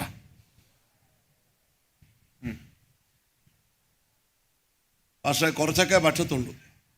ഇമ്പരാൻ പറഞ്ഞു, നിന്റെ കാര്യത്തിൽ എനിക്കും കുറച്ചൊക്കെ പൂർണ്ണമായിട്ട് ദൈവത്തെ. ഇപ്പം എൻ്റെ മുമ്പേ എല്ലാം കൈപൊക്കി, പാസ്റ്റർ ഞാൻ കുറച്ച് അനുസരണം കേട്ടോന്നൊന്നും പറയണ്ട. ഇന്ന് വീട്ടിൽ ചെന്നേച്ച് എന്തൊക്കെ അനുസരണക്കേടുണ്ടോ അതെല്ലാം മാറ്റണം. ഒരു നല്ല ഹല്ലേലൂയ പറഞ്ഞാട്ട്, ഒരു നല്ല ഹല്ലേലൂയ പറഞ്ഞാട്ട്, ഒരു നല്ല ഹല്ലേലൂയ പറഞ്ഞാട്ട്. ഈ ശുശ്രൂഷകന്മാരായ ഞങ്ങൾക്ക് ശുശ്രൂഷ വരുമ്പോഴേ ഞങ്ങൾക്ക് ഒത്തിരി അനുസരണത്തിൻ്റെ രീതികളിൽ കൂടാണ് ശുശ്രൂഷ കയറി വന്നത്. ഒരു ദിവസം രാവിലെ എഴുന്നേറ്റ് വന്ന് മൈക്ക് പിടിച്ചുകൊണ്ട് നമുക്കിപ്പം വലിയ അത്ഭുതം നടക്കുവാന്ന് പറയുമല്ലായിരുന്നു. ഒത്തിരി ദൈവദാസന്മാരെ അനുസരിക്കുകയും ദൈവത്തെ അനുസരിക്കുകയും ദൈവവേലയെ അനുസരിക്കുകയും ദൈവിക പ്രവർത്തനങ്ങളെ പ്രോത്സാഹിപ്പിക്കുകയും ഒക്കെ നമ്മൾ ചെയ്തിട്ടുണ്ട്. സ്തോത്രം. അനുസരണം ഒരു ഭയങ്കര അനുഗ്രഹമാണ്. ചിലരുടെ അനുസരണം കാണുമ്പോഴേ കർത്താവിനറിയാം നിന്നെ അനുഗ്രഹിക്കാതിരിക്കാൻ പറ്റത്തില്ല. ഞാൻ ബൈബിളിലെ ഒരു വചനത്തോടെ ചിന്ത തുടങ്ങിയിട്ട് മുമ്പോട്ട് നമുക്ക് കൊണ്ടുപോകാം. ഉൽപ്പത്തി പുസ്തകം 22-ാം അധ്യായം 18-ാമത്തെ വാക്യത്തോടെ നമുക്ക് ധ്യാനം തുടങ്ങാം. എത്രത്തോളം പറയാൻ പറ്റുമെന്ന് എനിക്കറിയത്തില്ല. ഉൽപ്പത്തി പുസ്തകം 22-ാം അധ്യായം 18-ാമത്തെ വാക്യം ദൈവം സംസാരിക്കുന്ന ഭാഗമാണ്. നീ എൻ്റെ വാക്ക് അനുസരിച്ചത് കൊണ്ട് നിന്റെ സന്തതി മുഖാന്തരം ഭൂമിയിലുള്ള സകല ജാതികളും അനുഗ്രഹിക്കപ്പെടും എന്ന് ഞാൻ എന്നെ കൊണ്ട് തന്നെ സത്യം ചെയ്തിരിക്കുന്നു എന്ന് യഹോവ അരുൾ ചെയ്യുന്നു. യഹോവ ആരോട് അരുളി ചെയ്യുക? മുകളിലത്തെ 2 വാക്യം കൂടെ വായിച്ചേ. നിന്റെ ഏകജാതനായ മകനെ തരുവാൻ മടിക്കായിക കൊണ്ട് ഞാൻ നിന്നെ ഐശ്വര്യമായി അനുഗ്രഹിക്കും. നിന്റെ സന്തതിയെ ആകാശത്തിലെ നക്ഷത്രങ്ങൾ പോലെയും കടൽക്കരയിലെ മണൽ പോലെയും അത്യന്തം വർദ്ധിപ്പിക്കും. നിന്റെ സന്തതി ശത്രുക്കളുടെ പട്ടണങ്ങളെ കൈവശമാക്കും. നീ എന്റെ വാക്ക് അനുസരിച്ചത് കൊണ്ട്. ഇത് ആരോട് പറയുന്നതാ? ദൈവം അബ്രഹാമിനോട് പറയുന്ന പദം. നീ എനിക്ക് സ്തോത്രാഴ്ച ഇട്ടുകൊണ്ട് നിന്നെ അനുഗ്രഹിക്കാന്നല്ല. സ്തോത്രം പോന്ന് പോക്ക് വേണ്ടോ? നീ എൻ്റെ വാക്ക് അനുസരിച്ചത് കൊണ്ട്. ഈ എബ്രായ ലേഖനകർത്താവ് അബ്രഹാമിനെ കുറിച്ച് ബൈബിളിൽ ഒരു വാക്ക് എഴുതിയിട്ടുണ്ട്. സ്തോത്രം. അവൻ എവിടേക്ക് പോകുന്നു എന്ന് ചോദിക്കാതെ അനുസരിച്ച് യാത്ര പുറപ്പെട്ടത്. ഒരാമയും വരുന്നില്ല.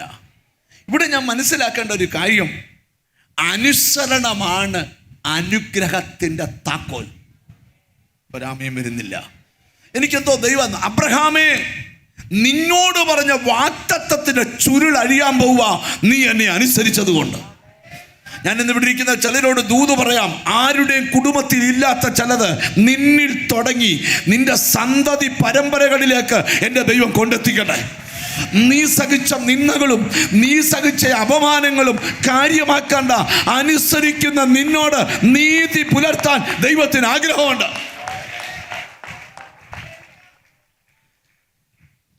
ചില കാലതാമസം തകർച്ചയ്ക്കല്ല, വലിയ മഹത്വത്തിനാണ്. ഒരാമയും പറഞ്ഞാട്ടെ. ഇന്ന് ഈ ദൂത് കേൾക്കുമ്പം ചില കാലതാമസം ഓർത്ത് ദൈവമക്കൾ സ്തോത്രം ചെയ്യണം. ഒരു വെളിപ്പാടൂടെ പറയാം, ഇനി അധികം താമസമില്ല. ആ വാഗ്ദത്ത നിവർത്തി വെളിപ്പെടാൻ പോവുക. നീ കണ്ട സ്വപ്നം കറക്റ്റാ, നീ കേട്ട ശബ്ദം കറക്റ്റാ, നീ കേട്ട അരുളപ്പാട് കറക്റ്റാ. എഴുതിയിട്ടു. നീ തകരാൻ പോകുവല്ല. നിന്റെ സന്തതിയുടെ കാലത്ത് നീ നോക്കി നിൽക്കുമ്പോൾ അവരിൽ വെളിപ്പെടാൻ പോകുന്ന അനുഗ്രഹം നീ കാണും. പക്ഷെ നീ ദൈവത്തെ അനുസരിക്കണം. നിങ്ങൾ എന്നെ ശ്രദ്ധിച്ചിരിക്കണം. അബ്രഹാമിന്റെ ചരിത്രമൊന്നും ഞാൻ പറയുന്നില്ല. ഉൽപ്പത്തി പുസ്തകം 12-ാം അധ്യായത്തിൽ ദൈവം അബ്രഹാമിനോട് പറയുന്ന 2 വാക്യങ്ങൾ വായിച്ച് കേൾക്കണം. 1-2 വാക്യങ്ങൾ. ഉൽപ്പത്തി പുസ്തകം 12-ാം അധ്യായം 1-2 വാക്യങ്ങൾ. യഹോവ അബ്രഹാമിനോട് അരുൾ ചെയ്തതെന്തെന്നാൽ, നീ നിന്റെ ദേശത്തെയും ചാർച്ചക്കാരെയും പിതൃഭവനത്തെയും വിട്ട് പുറപ്പെട്ട് ഞാൻ നിന്നെ കാണിക്കും. ഒന്നാമത് ദൈവം പറഞ്ഞത് അബ്രഹാം അനുസരിച്ചു. വിടണമെന്ന് പറഞ്ഞതെല്ലാം അബ്രഹാം വിട്ടു. അടുത്തിരിക്കുന്ന ആളെ തൊട്ടേ ചോദിച്ചു, ദൈവം പറഞ്ഞതെല്ലാം വിട്ടോന്ന് ചോദിച്ചു. ദൈവം പറഞ്ഞതെല്ലാം പാസ്റ്റ് ലിസ്റ്റ് ഇതാ. എനിക്കറിയത്തില്ല. പ്രാർത്ഥിച്ചു പറയാം, എനിക്കറിയത്തില്ല. പക്ഷെ നിന്റെ കാര്യം നിനക്കറിയാം. എന്തൊക്കെ വിട്ടിട്ടുണ്ട്, ഇനി എന്തൊക്കെ. ചിലരുടെ മനസ്സിൽ ഈ കമ്പ്യൂട്ടറിൽ ഇങ്ങനെ 1 2 3 എന്ന് പറഞ്ഞ പോലെ ഒരു 5-8 കാര്യം വന്നിട്ട് നെഞ്ചത്തൊരു ചെണ്ടമേളം നടന്നുകൊണ്ടിരിക്കുക. ഇപ്പോൾ അത് വിടണമെന്നാ ദൂത്. ഈ ചിലർക്കൊക്കെ ഈ സക്കായിയുടെ കൂട്ട മരത്തേൽ ഇരുന്ന് ദൂത് കേൾക്കണം. എന്തുവാ പെണങ്ങല്ല് അറിയാം. മരത്തേലിരുന്ന് ബ്രദറിന് യേശുവിനെ എന്നെ അറിയാം, എന്നെ പേര് വിളിച്ചു, എന്നെ ഇറങ്ങാത്തെ. ഇറങ്ങാൻ പറഞ്ഞതാ. പക്ഷെ ഞാന് അതുകൊണ്ടാ നിന്റെ വീടിന് രക്ഷ വരാതിരിക്കുന്നത്. മനസ്സിലായില്ല ബ്രദറെ? അപ്പുറത്തെ സൗദാമണിയും വിളിച്ചില്ല, ചാക്കോയും വിളിച്ചു, എൻ്റെ പേര് മാത്രം സക്കായേ. അച്ഛൻ എന്നെ ഇറങ്ങാത്ത. ഇറങ്ങാൻ വലിയ പാടാ. ഈ മരത്തെ കയറുന്നവരോട് ചോദിക്കണം, കയറുന്നതിനെക്കാട്ടി പ്രയാസമാ? അല്ലയോ അല്ലയോ അല്ലയോ ചാ? മരത്തെ കയറിയിട്ടുള്ളവരൊന്ന് കൈവക്കിക്കുക. മരത്തെ ഞാൻ കയറിയിട്ടുള്ളൂ, ഞാൻ കൈവക്കി പിടിച്ചേക്കുന്നു. ഓ, നിങ്ങളെല്ലാം ജർമ്മനി ജനിച്ചവരെ പോലെ എല്ലാവരും കൂടെ എന്നെ നോക്കിയിരിക്കുന്നു. മരത്തെ കയറിയിട്ടുണ്ടോ? അച്ഛൻ കയറിയിട്ടുണ്ടോ? മുൻ കയറിയിട്ടുണ്ടോ?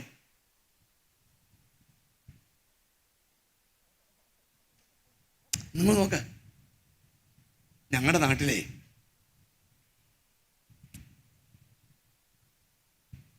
ഞാൻ പറഞ്ഞ സണ്ണിപ്പാഷക്കറിയാം, ഒരു പേര് പറയുന്നില്ല. ഒരച്ഛന് ഈ തെങ്ങേ കയറുന്ന മിഷൻ ആദ്യമായിട്ട് ഇറങ്ങിയ സമയമാണ്. പുള്ളിക്ക് ആകെ ഒരു 10-40 തെങ്ങുണ്ട്. ഒരു തെങ്ങേ കയറുന്നതിന് അന്ന് 15 രൂപയാണ്. മാസത്തിൽ ഒരിക്കൽ തെങ്ങ് കയറാൻ കാശ് കൊടുക്കാൻ ഈ അച്ഛൻ പിശുക്കനായോണ്ട് അച്ഛൻ പറഞ്ഞു, ഒരു മാസത്തെ തെങ്ങ കയറുന്ന കാശ് കൊടുത്താൽ മതി, ഒരു മിഷൻ വാങ്ങിക്കാവുന്ന ഒരു മിഷൻ വാങ്ങിച്ചു താഴെ കൊണ്ടുപോയി സ്റ്റാർട്ട് ചെയ്ത് മെളിപ്പോയി. പുള്ളി വിചാരിച്ച താഴത്തെ കളിയാ മേളത്തെ കളിയെന്നാ വിചാരിച്ച. അവിടെ ചെന്നപ്പം ഒരു ഓലമടലെ പിടിച്ചതാ. അതിങ്ങടന്നു പോന്ന് പുള്ളി നേരെ തലകുത്തി താഴോട്ട്. കാല് മിഷനെ നിൽക്കുക ആള്. പിന്നെ ഭാര്യ മിടിക്കാണ്ട് ഫയർഫോഴ്സിനെ വിളിച്ച് പെട്ടെന്ന് ഫയർഫോഴ്സുകാർ വലിയ മണിയൊക്കെ അടിച്ച് ആംബുലൻസ് എല്ലാം കൂടെ വന്ന് കയറി, സ്തോത്രം, ആളെ ഇറക്കി 10-24,000 രൂപ ചിലവായി. സമാധാനമായി. ഇപ്പം മിഷൻ വീട്ടിലുമുണ്ട്, തെങ്ങുകാറ്റക്കാരൻ കയറുന്നുമുണ്ട്. അപ്പൊ കയറുന്നതിനെക്കാട്ടി പ്രയാസമായി. എന്താ? അതുകൊണ്ടാ പലരും ഇറങ്ങാത്ത. പച്ചയുടുപ്പിട്ട് പച്ചയിലക്കകത്ത് പച്ചിച്ച് മാമി ഇരിക്കുക. ദൂതോ എന്നോട് തന്നെ ജീസസ്. പിന്നെന്താ ഇറങ്ങാത്തെ? ഇറങ്ങാൻ പാടാ. അബ്രഹാമിനോട് ദൈവം പറഞ്ഞു, നീ നിന്റെ 12:1 യഹോവ അബ്രഹാമിനോട് അരുൾ ചെയ്തതെന്തെന്നാൽ. ആര് പറഞ്ഞു? ദൈവം. ആരോട് പറഞ്ഞു? അബ്രഹാമിനോട്. പ്രവാചകനിലൂടെ ആണോ ഡയറക്റ്റ് ആണോ?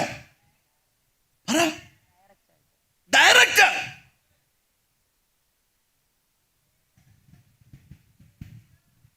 ശ്രദ്ധിക്കണം. നീ നിന്റെ ദേശത്തെയും ചാർച്ചക്കാരെയും പിതൃഭവനത്തെയും വിട്ട് പുറപ്പെട്ട് ഞാൻ നിന്നെ കാണിപ്പാനിരിക്കുന്ന ദേശത്തേക്ക് പോകാം. ഇവിടുന്ന് ഇറങ്ങി അമേരിക്കയ്ക്ക് പോകാൻ പറഞ്ഞായിരുന്നെങ്കിൽ, മകനെ നീ എല്ലാം വിട്ടിട്ട് ഇറങ്ങിക്കോ. നിന്റെ പാസ്പോർട്ടിൽ അമേരിക്കൻ വിസ അടിക്കുന്നു, USA ഗ്രീൻ കാർഡ് നിനക്ക് കിട്ടുന്നു, അവിടെ PR കിട്ടുന്നു, അവിടെ ഇന്ന വീട് കിട്ടുന്നു എന്നൊക്കെ പറഞ്ഞ ഇറങ്ങി. ഞാൻ അബ്രഹാമിനോട് പറയാം, കാണിപ്പാനിരിക്കുന്ന ദേശം. അതെന്തുവാ കർത്താവേ? അത് കാണിപ്പാനിരിക്കുന്ന ദേശം. പക്ഷെ ഒന്ന് ഉറപ്പ് തരാം, നീ കണ്ടിട്ടില്ലാത്ത ദേശം, നിന്റെ ജനറേഷൻ കാണാത്ത ദേശം. എന്തുവാന്ന് പറഞ്ഞിട്ട് നീ ഇറങ്ങണ്ട. പക്ഷെ ഞാൻ നിനക്ക് വേണ്ടി ഒരുക്കിയേക്കുന്നത് കണ്ണ് കണ്ടിട്ടില്ല, ചെവി കേട്ടിട്ടില്ല. ഇവിടെ ഇരിക്കുന്ന ചിലരോട് ഞാൻ പറയാം, കണ്ടിട്ടല്ല ഇറങ്ങേണ്ടത്, കാണേണ്ടവനെ കണ്ടിട്ട് ഇറങ്ങണം. ഒരാമയും വരുന്നില്ല. ഹല്ലേലൂയ. ഞാൻ ഇന്ന് ഇവിടെ ഇരിക്കുന്ന ചിലരോട് ദൂത് പറയാം, യേശുവിനെ കണ്ടിറങ്ങണം, പ്രവചനം കണ്ടിറങ്ങരുത്. യേശുവിനെ കണ്ടിറങ്ങണം, സ്വപ്നം കണ്ടിറങ്ങരുത്. യേശുവിനെ കണ്ടിറങ്ങിയാൽ വഴിയിൽ നീ തിരിച്ചു പോകല. കണ്ടങ്ങോട്ട് ഇറങ്ങി. ഈ പോയ കൂട്ടത്തിലെ ഒരു പുള്ളി അബ്രഹാമിന്റെ കൂടെ അങ്ങ് പോയി. എന്തുവാ? അബ്രഹാമിന്റെ കൂടെ. ആ പുള്ളിയുടെ പേര് പറയാമോ? എന്തോ? ലോത്തിന്റെ വൈഫിനെ അറിയോ? ഞാൻ പരിചയപ്പെടുത്താൻ ബൈബിളിൽ പോയി. അബ്രഹാമിനെ ദൈവം അനുഗ്രഹിച്ചു. ഏത് വകുപ്പിൽ? അനുസരിച്ചു എന്ന വകുപ്പിൽ. ഇവിടെ കിട്ടിയോ? എബ്രായ ലേഖന കർത്താവ് അത് തെളിച്ചെഴുതിയിട്ടുണ്ട്. എബ്രായ ലേഖനം 11-ാം അധ്യായത്തിൽ എഴുതിയിരിക്കുന്നത്, എവിടേക്ക് പോകുന്നു എന്നറിയത് അനുസരിച്ച് പുറപ്പെട്ടു. ഇപ്പൊ ദൈവത്തെ അനുസരിച്ചാൽ ഭയങ്കര അനുഗ്രഹം. നീ അല്ലാതെ വേറെ ആരും ആ പ്രാർത്ഥനയ്ക്കൊക്കെ പോവും. എന്തോ കണ്ടുകൊണ്ടാ പോയേ? അവർക്ക് സ്വന്തമായിട്ട് സഭാകളുണ്ടോ? വാടക കെട്ടിടത്തിൽ പോയിരുന്ന് കൈയടിക്കുമല്ലോ. ഹോളൊക്കെ പണി വരാം. മിണ്ടുന്നില്ലല്ലോ. എന്താ ഹോളൊക്കെ പണി? ഹോള് പണിതിട്ട് നീ വരണ്ട. പിള്ളേരും മിണ്ടുന്നില്ലല്ലോ. ഇവിടെ എന്താ ദൂത്? കർത്താവ് പറയാ, നിനക്കൊരു സീക്രട്ട് ഒളിപ്പിച്ച് വെച്ചേ, കാണിപ്പാനിരിക്കുന്ന ദേശം. ധൈര്യം കൊണ്ട് ഇറങ്ങാം. നിന്നെ വിളിച്ചവൻ വിശ്വസ്തനാ. എന്തോ തരാമെന്ന് പറഞ്ഞു. കാണിപ്പാനിരിക്കുന്ന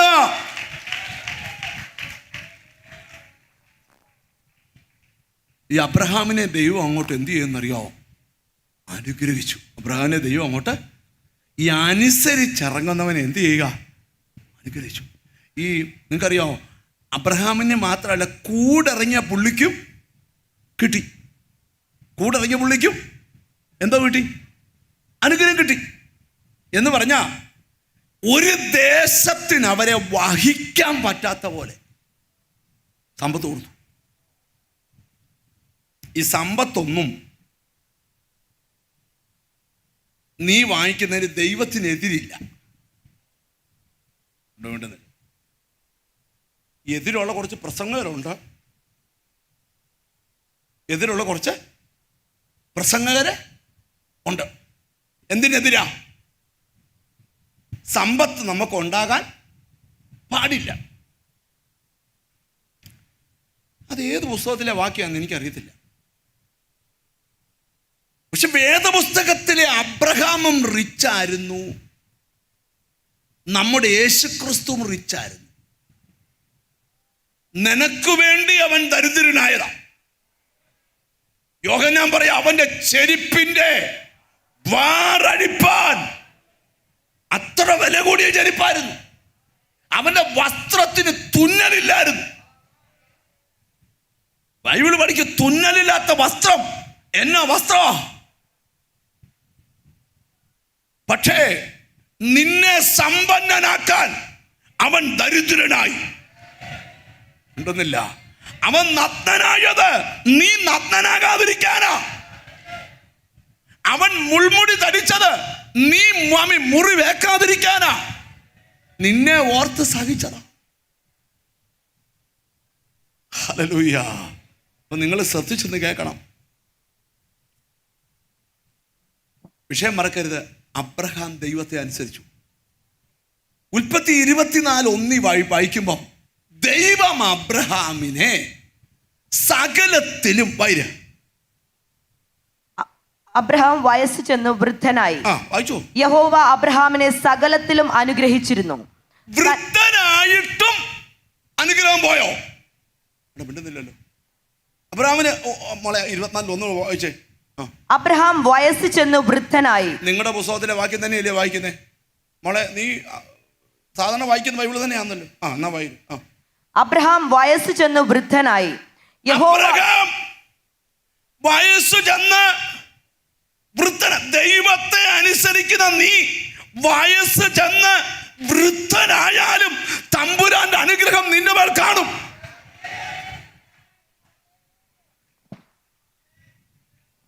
വയസ്സ് ചെന്ന് വൃദ്ധനായി.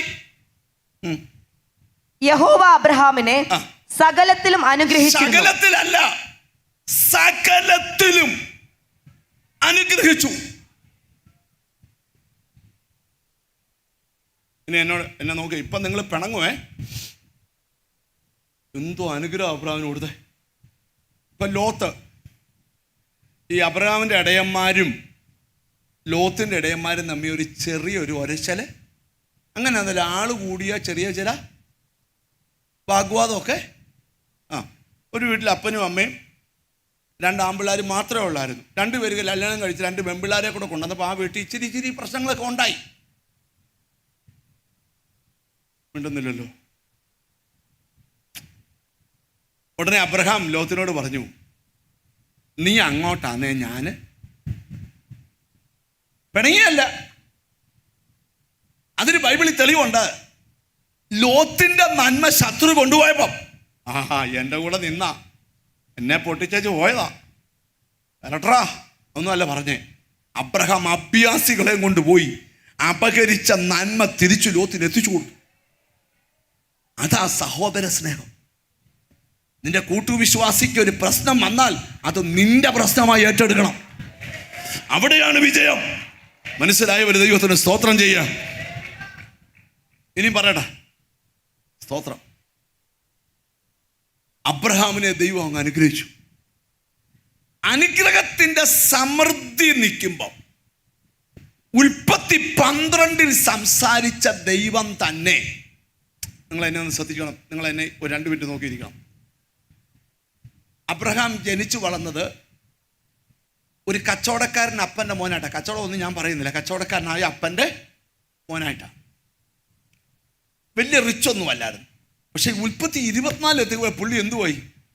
ഭയങ്കര റിച്ചായി. ഉൽപ്പത്തി 12 സംസാരിച്ച ദൈവം 22 ഒന്ന് സംസാരിച്ചു. ആരോട്? അബ്രഹാമിനോട്.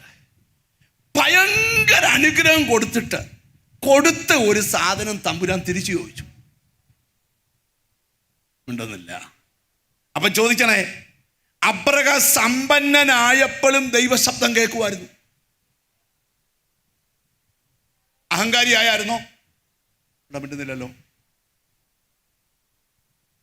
നമുക്കൊക്കെ ഇച്ചിരി അനുഗ്രഹമൊക്കെ കിട്ടിക്കഴിഞ്ഞാൽ പാസ്റ്ററുടെ അപ്പോയിൻമെന്റ് എടുത്തിട്ട് വന്ന് കാണാം. ഉണ്ടെന്നില്ലല്ലോ. പാസ്റ്ററുടെ അപ്പോയിൻമെന്റ് എടുത്തിട്ട് കഴിഞ്ഞ 5 കൊല്ലം മുമ്പ് വരെ പാസ്റ്റർ എടുക്കൽ അപ്പോയിൻമെന്റ് ഒന്ന് പ്രാർത്ഥിച്ചു പാസ്റ്റർ. ഇപ്പൊ റിച്ചായപ്പം പറയാം പാസ്റ്റർ അപ്പോയിൻമെന്റ് എടുത്ത്.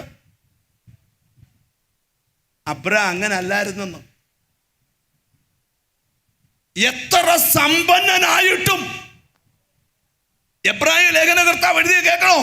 അവൻ കൂടാരങ്ങളിൽ പാർത്തുകൊണ്ട് ദൈവം ശില്പിയായി നിർമ്മിച്ചതും അടിസ്ഥാനമിട്ട് പോയ നഗരം നോക്കി പാർത്തു. ഇവിടെ 4 ആടിനെ കേശവദാസുപുരത്ത് ഒരു കൊച്ചു വീടും തമ്പാനൂര് സ്തോത്രം 4 ഫ്ലാറ്റും കിട്ടിയപ്പോൾ നീ ഓർത്തു നീ വലിയ സംഭവമാണ്. ഒരു ഒറ്റ ശ്വാസം തിരിച്ചെടുത്ത ഇടപാട് തീരുന്നില്ല. മനസ്സിലായോ? ഞാൻ അനുസരണം എന്ന പദം കൊണ്ടുവരിക.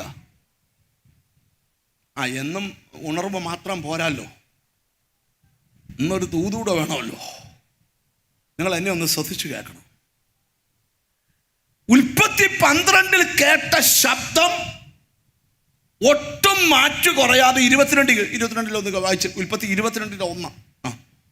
അതിന്റെ ശേഷം ദൈവം അബ്രഹാമിനെ പരീക്ഷിച്ചത് എങ്ങനെയെന്നാൽ അബ്രഹാമേ എന്ന് വിളിച്ചതിന് ഞാനിതാ എന്ന് അവൻ പറഞ്ഞു. അപ്പോൾ അവൻ 12 വിളിച്ച ദൈവം 22 വിളിച്ചു. നിങ്ങൾക്ക് മനസ്സിലായല്ലോ? എന്നെ നമുക്ക് പറയാം. ഉൽപ്പത്തി 12 വിളിക്കുമ്പോൾ ഓലപ്പരയ്ക്കാതായിരുന്നു.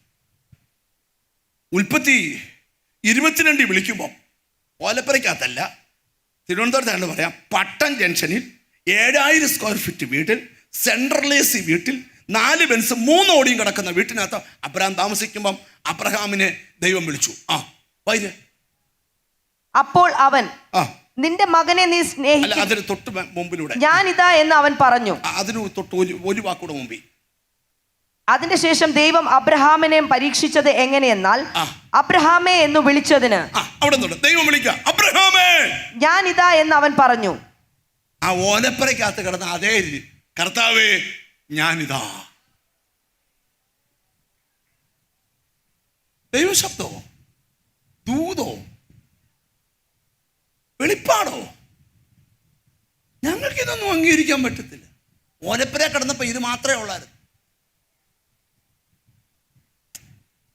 അന്നും ഇന്നും തമ്മിലുള്ള കുഴപ്പമാണ് പറയുന്നത്. നീ എത്ര കോടീശ്വരനായാലും ദൈവശബ്ദത്തിന്റെ വില ഒന്ന് തന്നെയാണ്. മിണ്ടുന്നില്ല. മനസ്സിലായവർ ദൈവത്തിന് സ്തോത്രം ചെയ്യുക. ഇനി ശ്രദ്ധിക്കേ ആ വാക്യം. അപ്പോൾ അവൻ നിന്റെ മകനെ നീ സ്നേഹിക്കുന്ന നിന്റെ ഏകജാതനായ ഇസ്ഹാക്കിനെ തന്നെ കൂട്ടിക്കൊണ്ട് മോറിയ ദേശത്ത് ചെന്ന് ആ. അവിടെ ഞാൻ നിന്നോട് കൽപ്പിക്കുന്ന ഒരു മലയിൽ അവനെ ഹോമയാഗം കഴിക്ക എന്ന് അരുൾ ചെയ്തു. ആ. അബ്രഹാം അതികാലത്ത് എഴുന്നേറ്റ് കഴുതയ്ക്ക് കോപ്പിട്ട് ചോദ്യം കെട്ടി ചോദ്യം ആദ്യം ദർശനം കിട്ടിയപ്പോഴും അപ്പനോട് അനുവാദം ചോദിച്ചില്ല. ഇപ്പം ദർശനം കിട്ടുമ്പോ ഭാര്യയോടും അനുവാദം ചോദിച്ചില്ല. അന്ന് വരെ അബ്രഹാമിന്റെ വീട്ടിലൊരു തീരുമാനം എടുത്താൽ ഡൈനിങ് ടേബിളെ ചുറ്റുമിരുന്ന് സാറായും ബന്ധുമിത്താതെയുള്ള ഇരുന്ന തീരുമാനം എടുക്കുന്ന ദർശനം മാത്രം സാറാ പോലും അറിഞ്ഞില്ല. മനസ്സിലായി വരുന്നുണ്ടോ നിങ്ങൾ?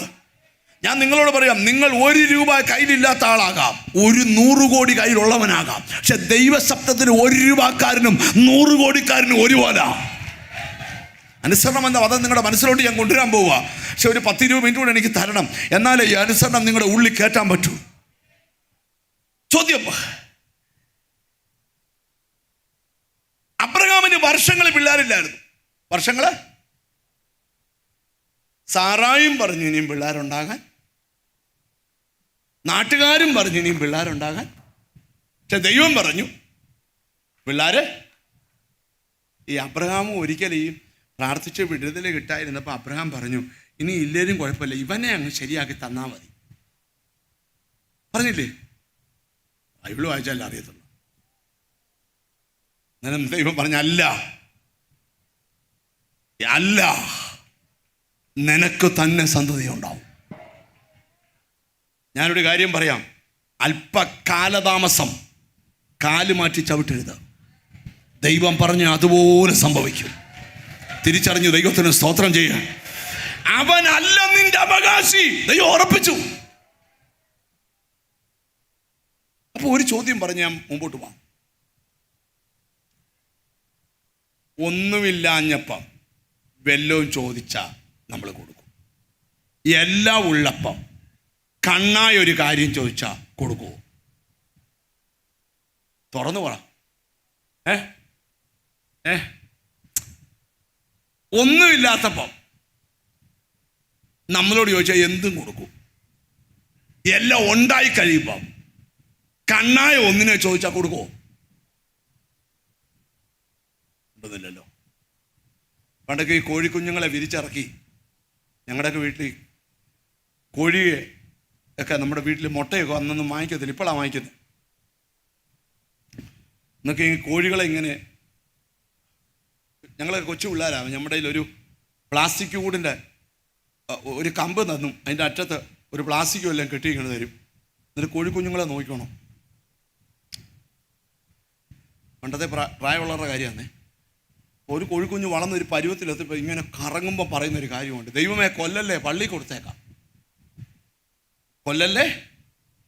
ആ ഞായറാഴ്ച പള്ളി പോകുമ്പോൾ ആ കോഴിയുടെ കാലെ പിടിച്ചോണ്ടാ പോന്നേ പള്ളി കൊടുക്കാൻ. നല്ല അപ്പുറത്തൊരു കോഴി നിൽപ്പുണ്ട്, അതിനെ കൊടുക്കുകയില്ല. MBBS FRCP കഴിഞ്ഞ മോനുണ്ട്, അവനെ കൊടുക്കുകയില്ല. SLC 3 തോറ്റാണ്, എന്നാ വേലയ്ക്ക് ഇരുന്നോട്ടെന്ന്. തമ്പുരാൻ അതല്ലേ എടുത്തോളാൻ. നമ്മളാരും മിണ്ടുന്നില്ലല്ലോ. സ്തോത്രമൊക്കെ പോയോ?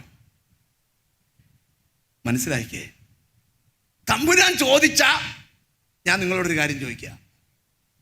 ഈ പിള്ളേരെല്ലാം അപ്പനോട് വീതം ചോദിക്കുമ്പോഴേ ഏതെങ്കിലും പിള്ളേർ കണ്ടം ചോദിക്കുമോ?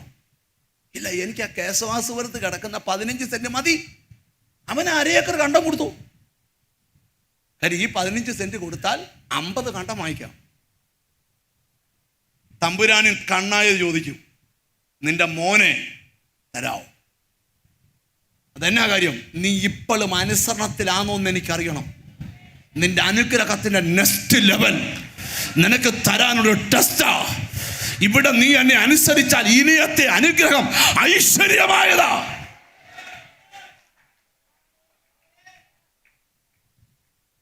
യേശുവിനെ രക്ഷകനായി സ്വീകരിച്ച ദിവസം മുതൽ, നിങ്ങൾ ശ്രദ്ധിക്കണം. അങ്ങനെ ഈ മോനെയും കൊണ്ട് ഈ പണ്ടൊക്കെ ഞാനൊക്കെ ബൈബിൾ കോളേജിൽ പഠിച്ചപ്പോഴേ പഴയ അവിടെ ഒരു നാടകം നടത്തി. പഴയ നിയമത്തിലെ അബ്രഹാമും ഇസഹാക്കും പുതിയ നിയമത്തിലെ അബ്രഹാം ഇസഹാക്കും തമ്മി. അപ്പം ഞാൻ ആ നാടകം കണ്ടു. അപ്പോൾ പഴയ നിയമത്തിലെ അബ്രഹാം ഇസഹാക്കിൻ്റെ തലയിൽ വിറകെടുത്ത് വെച്ച് കൊടുത്ത് മോറിയാമല കയറുന്ന ആദ്യത്തെ രംഗം. രണ്ടാമത്തെ രംഗം ഇപ്പോഴത്തെ ഇസഹാക്ക് ഇങ്ങനെ മുടിയൊക്കെ ഇങ്ങനെ പറപ്പിച്ചിട്ടിട്ട് അപ്പം പറഞ്ഞു വിറക് എടുക്കുക. എനിക്ക് വെക്കത്തില്ല, അപ്പം വേണേ എടുത്തോളാൻ പറഞ്ഞു. അപ്പം മോൻ മുമ്പിൽ പോന്നു, അപ്പം വിറക് എടുത്തോണ്ട് പുറകെ വന്നു. മോറിയാമല ചെന്നപ്പം അപ്പം പറഞ്ഞു യാഗപീഠത്തെ കിടക്കാൻ പറഞ്ഞു. അവൻ പിടിച്ച് അപ്പനെ കിടത്തി. നാടകമാണേ. എന്നാൽ അതിനകത്ത് ചിന്തിക്കാനുള്ള ചെറിയൊരു കാര്യം അങ്ങനെ ശ്രദ്ധിക്കണം. ദൈവത്തെ അനുസരിച്ച അബ്രഹാമിന്റെ മകൻ അബ്രഹാമിനെ അനുസരിച്ചു. ദൈവം പറയും, ആ ജനറേഷനിൽ നിന്ന് അനുസരണമെന്ന ഒറ്റ പദത്തിൽ നീ നിമിത്തം ഭൂമിയിലെ സകല ജാതികളും അനുഗ്രഹിക്കപ്പെടാൻ പോവാ. ഞാൻ ഈ ദൂത് പറയാം, എന്തോ ഒരു തുടക്കം ഇന്ന് രാത്രി വചനം കേൾക്കുന്ന ചിലരോട് പറയാം, എന്തോ ഒരു തുടക്കം ഇന്ന് രാത്രി നിന്റെ വീട്ടിൽ ആരംഭിക്കുക, ഇന്ന് പകൽ നിന്റെ വീട്ടിൽ ആരംഭിക്കുക. എന്തോ ഒരു തുടക്കം, അതിന്റെ രഹസ്യം അനുസരണമാണ്.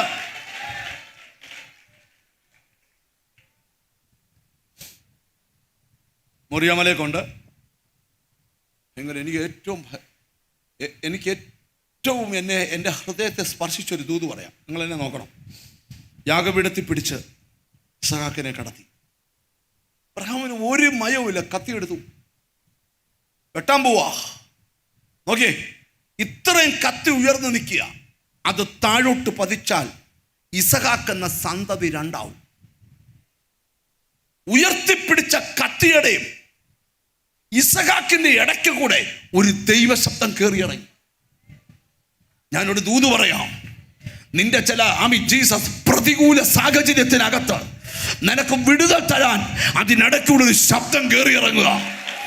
ചെലവിനെ നിശ്ചലമാക്കിക്കൊണ്ട് ദൈവം വിളിച്ചു, അബ്രഹാമേ. ഹല്ലേലൂയ. ഈ ചിലക്ക് ചുമ്മാ കളിയാക്കി നിന്റെ ദൈവം എന്തോ ചെയ്തെന്ന്.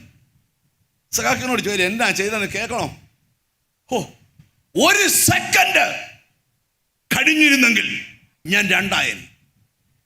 അതിനിടയ്ക്കൂടെ ഒരു മെല്ലെ ദൈവശബ്ദം കയറിയിറങ്ങി. ഒറ്റ വിളി, അബ്രഹാം. അവിടെ നിന്ന് അബ്രഹാം, തുടരുത് ബാലന്റെ മേൽ. എന്നാ കാര്യം? അവൻ വാക്തത്വ. ഞാൻ ഇന്ന് വിടിരിക്കുന്ന ചതിനോട് ദൂത് പറയാ, ശ്യാമ ആരുടെയൊക്കെ കൈ നിനക്ക് നേരെ പൊങ്ങിയാലും അതിനിടയ്ക്കൂടെ ഒരു ശബ്ദം കയറി ഇറങ്ങിയാൽ, ഒരു ദൈവ ശബ്ദം കയറി ഇറങ്ങി. അബ്രഹാമിന്റെ വിശ്വാസമൊക്കെ ഞാനും പ്രസംഗിച്ചിട്ടുണ്ട്. ഈ ചാരത്തിൽ നിന്ന് 1000 ഇസഹാക്കുമാരെ എഴുന്നേൽപ്പിക്കാന്നൊക്കെ വിശ്വാസമാണെന്ന് ഞാൻ പ്രസംഗിച്ചിട്ടുണ്ട്. എന്നാൽ നിങ്ങൾ എന്നെ നോക്ക്, തുറന്നു പറയാം. ആ യാഗം നടക്കാതെ ഇസഹാക്കിനെ യാഗപീഠത്തിൽ എഴുന്നേൽപ്പിച്ച് നിർത്തിയിട്ട് തലപൊക്കി നോക്കിയപ്പോൾ ഒരാടിനെ കണ്ട് ആടിനെ പിടിച്ച് യാഗം അർപ്പിച്ചിട്ട് സ്വന്തം മോൻ്റെ തോളിൽ കൈ ചേർത്തുകൊണ്ട് അപ്പൻ നടന്നു നീങ്ങുമ്പോൾ യാഗം നടന്ന സ്ഥലത്തെ തിരിഞ്ഞു നോക്കി. പറയുന്നൊരു ശബ്ദം, അബ്രഹാമേ, ഞാൻ നിന്നെ ഐശ്വര്യമായി അനുഗ്രഹിക്കും. ഒരാമയും വരുന്നില്ല. അനുസരണം അനുഗ്രഹത്തിന്റെ അടുത്ത ലെവലാ. ദൈവത്തെ അനുസരിക്കൂ. നിന്നിൽ തുടങ്ങുന്ന അനുഗ്രഹം ജനറേഷനിലേക്ക് വരും. ഒന്ന് നെഞ്ചത്ത് കൈവച്ചറ, എൻ്റെ കാലത്ത് അത് തുടങ്ങട്ടെന്ന് പറ. ഹല്ലേലൂയ. ഞാൻ ആ വാക്യം, ഉൽപ്പത്തി പുസ്തകത്തിലെ ആ വാക്യം വായിച്ച് നിർത്താൻ പോവാ. 22:18. നീ എൻ്റെ വാക്ക് അനുസരിച്ചത് കൊണ്ട് നിന്റെ സന്തതി മുഖാന്തരം ഭൂമിയിലുള്ള, ഉൽപ്പത്തി 20. നീ എൻ്റെ വാക്ക് അനുസരിച്ചത് കൊണ്ട് നിന്റെ സന്തതി മുഖാന്തരം ഭൂമിയിലുള്ള സകല ജാതികളും അനുഗ്രഹിക്കപ്പെടും. അബ്രഹാമേ, നീ എൻ്റെ വാക്ക്, ഓലക്കുടിലിൽ കടന്നാലും കോടീശ്വരനായാലും ദൈവത്തിന്റെ വാക്കനുസരിച്ചാൽ അനുഗ്രഹത്തിന്റെ അടുത്ത ലെവലാ. ഇതാ എനിക്ക് കിട്ടിയ ദൂത്. ഈ അനുസരണം നിങ്ങളുടെ അകത്ത് കയറ്റാനാണ് ഞാൻ ഈ 1 മണിക്കൂർ മെനക്കെട്ടെ. ഞാനൊരു ദൂത് നിന്നോട് പറയാം. അടുത്ത ലെവലിലൊരു ബ്ലെസ്സിങ്, അത് കൈയടിച്ചാൽ കിട്ടത്തില്ല, അനിപ്പാസ് തലയെ കൈവച്ചാൽ കിട്ടത്തില്ല. അനുസരിച്ചാൽ അടുത്ത ലെവലിൽ